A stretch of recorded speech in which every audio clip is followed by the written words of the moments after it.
There is absolute pandemonium in the parliament right now. Mr Berlusconi has won the vote 3-14 to keep him in government.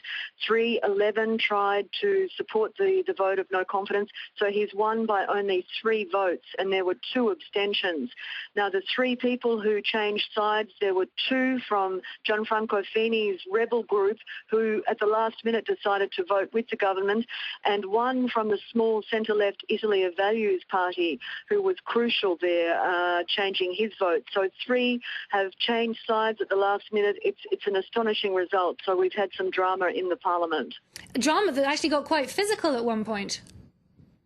At one point, the Prime Minister stormed out of the Parliament. He came under attack by the leader of the Italy of Values Party, Antonio Di Pietro, who said he'd become a laughingstock around the world. His ministers walked out with him. His MPs from the People of Freedom Party all abandoned the Parliament.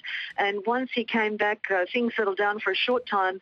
But when one of the voters decided to leave Mr Fini's group and vote for Mr Berlusconi, it appears that some of the other MPs saw how she voted, and there was an attempt to have a bit of a punch-up in the parliament. So things descended into chaos there halfway through the vote as well.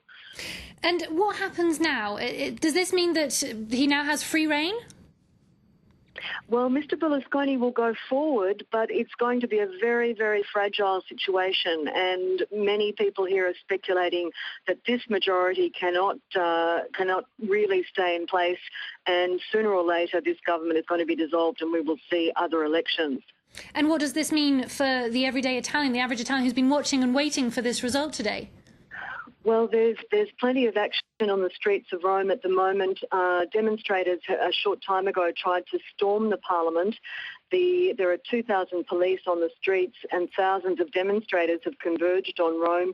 They've tried to create a red zone blocking the streets in the centre of Rome, but it seems that some of the protesters are breaking through, and we're hearing reports outside of tear gas and clashes between police and demonstrators, and they'll be very unhappy with this result today.